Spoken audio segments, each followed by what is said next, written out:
delighted now to welcome Anna Rafferty. She's the Director of Strategy at Johnson & Johnson Ireland. And we also have Leah O'Keefe, who is a Gold Associate at Johnson & Johnson Ireland.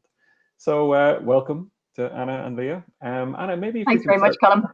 Maybe if we can start with you, Anna. Can you just give us a brief overview of what the WiSTEM2D program is and how it might kind of really stand out from, say, other initiatives? Sure. Thanks very much, Colm, and welcome to everybody to this breakout session. We're really delighted that you could make it, and we're I suppose, delighted to talk to you all about one of our favourite subjects, which is women in STEM, and making sure that we get more women in STEM. But Leah and I were catching up yesterday, and we really want to make sure that this session is as interactive, as possible. So we can see all of the chat coming up here on the right-hand side. So we would encourage you, if you have any questions along the way, we're very flexible. Please, we don't mind answering any questions. So please raise your hand. We'd be delighted to engage with you as well. And from what Colm was saying, we do understand that you're sort of transition year up. So Leah and I were talking about the fact that you're probably making choices now about what subjects to make, or perhaps thinking about career choices. So I guess we see it as our job today to really convince you to perhaps take that science subject and to really look at some of those life sciences courses that are ahead. In terms of my own background, I did biology and chemistry for the Leaving Cert, and then went on to study biotechnology in NUIG. And I think one of the things around WiSTEM2D as well, that's important. We want to, I suppose, show you the breadth of kind of careers and opportunities that are available in a career in STEM, and perhaps it might not be exactly like you imagine it now, or maybe you're struggling to really visualize what a career in STEM might look like. So as I said, it stands for Women in Science, Technology, Engineering, Maths, Manufacturing, and Design. And at Johnson & Johnson, we are really committed to ensuring that more women really enter some of these subjects, to study them at university, and then very importantly to follow careers in STEM. And some of I guess why we're so exercised and concerned about it is that the percentage of women in STEM jobs in Ireland is really very low. I mean, I know we have limited time today, Colm, but it would have been nice to do a poll for people to kind of hazard a guess at what it might be. But it's only 25% of the STEM roles in Ireland are really filled by women. And if we're going to be successful, we really need to have a diverse workforce, a workforce that really represents all of the people, that we serve here at J&J. So we really need women in these roles. So as part of our program, we really want to understand, what are the barriers that people are facing? Why aren't people choosing science subjects? And maybe you're sitting there thinking, well, actually, I can't do physics in my school, or I can't do applied maths. There are some of the barriers. Maybe nobody in your family is working in STEM, and or maybe there's some stereotypes are alive and well, like those subjects are just for boys, things like that. We know all of these things really come into play. So Leah and I want to really dispel a lot of those myths. So through our program, we give people mentors, one-to-one. You can really see what it's like to have a STEM career, and we walk people around some of our manufacturing sites, so that you can really see what a job in STEM looks like as well. And I was telling Leah last night, I always remember walking about 25 students, UL students, around one of our sites last year, and one of them turned around and said to me, gosh, everyone is so normal. And I was saying to her, what were you expecting? So it really brings it home to me that we have a lot of work to do in terms of helping you visualize what a career in STEM looks like. So that's what we're about, Colm. Great. And Leah, I guess just it'd be great to hear from your perspective, because I think a lot of I know from when I was younger, I really wanted to hear from people why they got into a particular career. What like when I was trying to find my own space, or how do I get to there? So could you tell us maybe what was the spark that really led you to follow a career in STEM? Absolutely. I think, like a lot of young people, there was no eureka moment, like this is it, I finally found what I want to do in life. It was more of a case of that I liked science, I really liked biology, I was really interested in medicines, why they worked, why people got sick. And I knew I didn't want to be a doctor because I can't stand the sight of blood at all. But I was also really interested in things like law and business. And I decided that you could pick up business skills kind of along the way in life and in all workplaces. But I decided that I really needed to study science if I wanted to pursue it. So I chose a really general science course called Biological and Chemical Sciences, where you get to try all the sciences and then you specialize as the years go on. So I specialized in physiology, which is basically why the body works and why it doesn't when it's sick. And I realized very quickly that I was absolutely allergic to being in labs. It wasn't something I liked at all. I considered myself to be way too much of a people person. So it was a really good idea for me to go back to the start when I realized that I still was really interested in business and go on and do my master's in biotechnology and business. And if anyone doesn't know what biotechnology is, it's making products out of things that are already existing in biology. So I really wanted to work in something where I could be involved in selling a marketable product as well. So then the business part of that course was absolutely perfect for me as well, because it allowed me to understand aspects of finance, management, marketing, and so much more.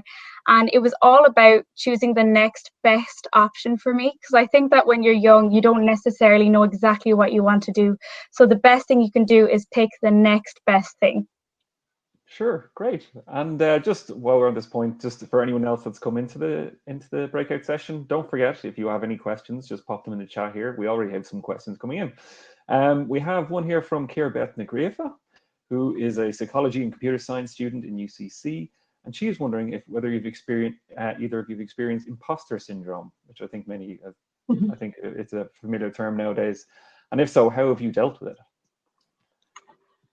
Maybe we'll start with you, Anna, actually, and then no, I'm smiling. I mean, well, I know actually this mightn't be. I can think of two examples actually. One, more recently, I have three little girls, and I remember when I came back from maternity leave, really feeling like, oh my God, did I actually do this job before I went out? And soon enough, they're going to find me out that I really I really am not sure what I'm doing. And it's the fact, I suppose, that women are very, very hard on themselves, and we really do need to have confidence in our ability as well. But I do remember it earlier in my career as well, taking up a role as a product manager for Nicorette, which is to help people stop smoking, and really I was doing very well, but always doubting myself and thinking, God, I am going to be found out. So I think to answer Ciara's question, I think it's just about believing in yourself and having confidence in yourself. I think also for women, I've really found that having a sponsor and a mentor really helps during your career. To have somebody who has your back and somebody that you can talk to, I think is very important for women. And Leah? Absolutely. I don't think there's a day that's gone by since I started working that I haven't had imposter syndrome. But when I got given the job at this graduate program, the only thing I could think when I started, because I found everything so hard at the start, was, oh my God, they're going to realize that I managed to fool them for that 15-minute interview and that I'm not half as good as they think I am. And I think it's so normal, and it comes back to what Anna was saying completely. It's so much about believing in yourself. I watched a TED Talk about this before, and the woman who was giving it said it's all about fake it till you make it, or fake it till you become it. And sometimes you just have to believe in yourself, even if you don't see it, and then maybe one day you will, and then that's when you know that you've really made progress. Great. And we actually have a question here from Silicon Republic's career journalist, Lisa Ardle. She's great. Great to hear from you both, Anna and Leah. I'd love to hear whether you think there is any one type of person that is suited to a career in STEM. She said that she had studied science at college and was scared going in because she had never been great at maths, but she feels a lot of others are put off enough to avoiding pursuing it at third level. So is there one type of person suited to a career in STEM? No, absolutely not. And I think that's probably, the problem. There's so much stereotyping, I think, with STEM as well. And it's one of the reasons why Johnson & Johnson has embarked on this WiSTEM2D program. We need, diversity of thinking, when it comes to solving problems as well. So I saw another question floated by as well around somebody with a liberal arts degree. Is there a place for people like you? Absolutely, 100%. And at a company like ours, I know many other companies are doing doing the same as well. We are really committed to having, what we would call a diverse, slate of candidates. And actually, we don't progress to interviews until we are sure that we have great diversity in the candidates that are bringing forward. Because if you surround yourself with people who look and sound, just like you, you're not going to be as successful as teams that have great diversity. And I think it also makes the work environment much more fun, when you have people who come from different backgrounds. And I always remember a couple of years ago, we tended to recruit a lot of extroverts because we were working in sales and marketing, and we really made an effort to look for different types of candidates to bring diversity to the team. It made an enormous difference. It really does. So diversity and inclusion, is alive and well in STEM. So please don't be put off with any background studies that you have. Sure. And Leah, have you any thoughts? Yeah, absolutely. I completely agree with what Anna was saying, but just as a big FYI, I am allergic to maths. Me and math have never been friends, and that is not something to let you put yourself off any other science subject, because you can excel in so many different areas. And like what Anna was saying, when I was doing my master's, they actually taught us that more diverse workforces innovate more, because they come up with more ideas, because everyone is different. And the companies with more diverse workforces are actually able to succeed on more of an international level, because you have to be so diverse, you have to be culturally diverse. It's not just about, women in STEM, it's so many different backgrounds, and it's so important to have a mix. Great. We have another question here, I think, from Neha. She is saying, I think she's asking, is there a STEM program for master's students with some industry experience in software testing? I don't know, Anna, that's probably... Is the question, I wonder, specifically a Johnson & Johnson STEM program, I wonder, for master's students? Yes. Absolutely. I think we're running our programs in the University of Limerick and in University College Cork, where we take 25 students each year. We do predominantly focus on undergraduate students, but there is such a need for talent out there, and please feel free to reach out and talk to us, and we can see if we can find a program that might be suited to your needs as well. And actually, the other thing to say, Colm, is we have, if you want to come to our booth at 4 o'clock, we'll be there, and we'll also be very happy to talk to people on a one-to-one basis as well. So primarily the program does focus on undergraduate students, because we're afraid that the people actually, a lot of people give up their course midway, and particularly women, if you find you're the only woman in an engineering course, or you're one of 3, sometimes that can be a little bit isolating. So what we're trying to do is put together peer networks of people to really encourage people to finish it out. But please, Neha, I'd be delighted to talk to you. So come along at 4 o'clock or link in with me, and I'd be delighted to talk to you. Great. And I think that's just one of my own questions I'd like to pose to both of you. I'd be really interested to hear, because I know you touched on it there earlier, Anna, about the lack of women in STEM at the moment, but do you think it is really made clear at the moment to students, both at a primary and secondary school level, that what a career in science or a career in STEM really looks like? Yeah, no, I don't think so. And I'm sure many of you on the call have probably heard, if you can't see it, you can't be it.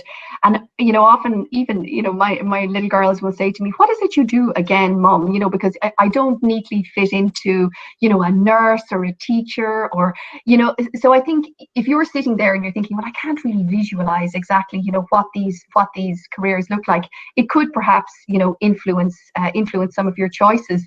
So I think, this is, for our program, we do a lot of work in primary schools, in secondary schools, so that you can, I guess, listen to people like, myself and Leah, talk about the types of careers that we have had, from STEM. And I think the other thing that we're really keen to get across to all of you today is, don't feel either that, you have, if you go into STEM, that you have a job for life. I've been with Johnson & Johnson for 17 years now, so probably around the time a lot of you were being born. But I've had a number of different, types of roles in sales, in marketing, in health economics, and now I work a lot in government affairs. So I think STEM can really open up so many doors for you. And as Leah said, don't feel like you need to be stuck in a lab, or that's the only thing that STEM will offer you. There are a wealth of opportunities, be it the business route, whatever it is. So you know, again, Colm, we're really trying to bring all of this to life for people, so that people can visualize what a career would look like in STEM. Sure. And Leah, like, any thoughts there? Because I mean, even do you interact with many, you know, young girls in particular who might be, you know, who don't have the idea that, you know, what a career in STEM looks like? I mean, what would you say to them? Being honest, I don't even know what a career in STEM looks like. That is the broadest question you could ever say. Like, I don't know what a mathematician does from 9 to 5. I couldn't tell you what a physicist does. And I'm sure that if you asked a physicist, he could give you about 30 or 40 different answers. You know, there is just so many different day-to-days and paths that you can take in STEM. All I can describe is what I do every day. And even at that, I'm constantly learning. I just wouldn't hold yourself down to a stereotype of what the job could be like, because there's just so many avenues. And what is it you love about your job, just out of interest? So I honestly, I have so much that I love about my job. I could go on about it all day. But my favorite things about my job is the mentorship. As Anna was mentioning, J&J are so their mentorship. And because I'm young and still trying to figure out exactly where I want my career to take me, their advice and guidance is just amazing. J&J and my mentors manage to facilitate any training program that they think that I'm going to benefit from, so that I'm constantly building a skill set to get me to the next best place for me to go. And with my role, I change jobs 3 times over the next 2.5 years. So I get to experience like cross-functional experience. Like I won't just change role within my department. I'll move country, I'll change completely different sector. I can go from medical devices to pharma to property services. There's just no end to what I can do. So that's so good for someone who's young like me. It means that I get to try out a range of things in a short period of time with a really, really good guidance and foundation from J&J. And honestly, they're just trying to help me get the right skills to achieve my dreams. Great. I was just going to say, as somebody who's been in the organization for a long time and worked in STEM for a long time, I still love my job. And I think I know I read a lot about this, and you know, when people are choosing careers, what matters. And I think that people really want a career that is meaningful and is making a difference to people's lives. And I guess for us in J&J, we're very much led by our credo. So our first responsibility is for patients and customers and doctors and nurses and people who use our products. So we, you know, our aim is to have a world without disease and to make people, you know, better or make them to feel a whole lot better. And I think, you know, over the years, I've worked on products in, you know, for psychiatry, people who have suffered from cancer, from, you know, skin problems, and to see, you know, the differences that it can make in people's lives is really great. But what's also very important is for us to have a commitment to the climate and sustainability as well, because we need to, for us, we really believe that human health and environmental health are intrinsically and fundamentally linked. We need to have a healthy planet to have healthy people, and that just makes me feel very positive about the work that we do as well. Great. And we actually, just again, reminder, if you have any questions, do let us know in the chat and we'll try and get to them. We actually have another question here from Kira Beth. Another great question. Any advice on finding a good mentor? Maybe Anna, we can start with you and then we can. Sure. I mean, I would say your mentor should not be your boss, actually. That it's somebody that you have a different relationship with. You know, it's absolutely fine to go and ask somebody to be your mentor. So if it's somebody, you know, within your organization who you admire, I think that's good. Somebody that you might share maybe a lot of interests in, or if you're interested in the career path that person took. So I would say to you, do consider who you want to be your mentor. I mean, I think you can certainly talk to your manager about it and ask them, you know, do you think that person would be suitable or a good match for me as well? But mentoring also is as valuable for the mentee as it is for the mentor. And in J&J, we do a lot of reverse mentoring as well. You know, so people like Leah can keep me current, you know, so I can make sure I'm not too much of a dinosaur, you know, about things. But I think there's great value in the openness of a relationship like that. But again, if you want to come along and talk to me at 4 o'clock, I'm very happy to talk more about that as well. Great. And what about you, Leah? In terms of finding a mentor, I kind of echo a lot of what Anna said. It is very important that the mentor is someone who isn't your boss.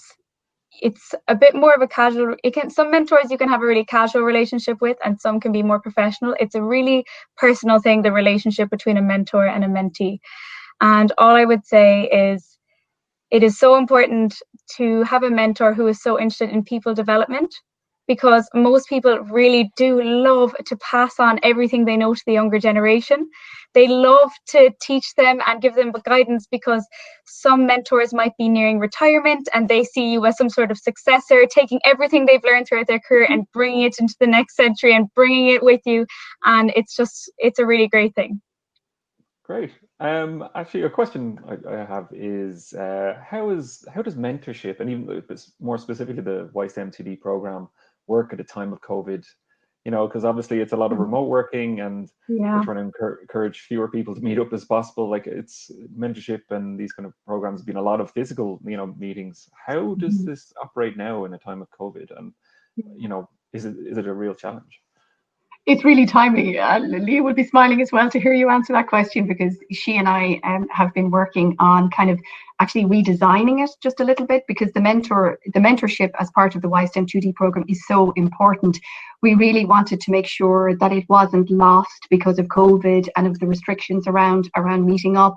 So actually it's going to be done virtually this year, but we set out the same expectations that people, you know, you'll be given a mentor and you should meet that person, you know, 3 or 4 times, you know, that you should still set out objectives, you know, for the relationship that you want to have. The structure is important as well, you know, if you want to really get a lot out of the mentoring program. But no, we're really ambitious, Colm, about the program this year, and we're determined not to lose a year. We need more women in STEM, and we can do that virtually this year. We're confident of that.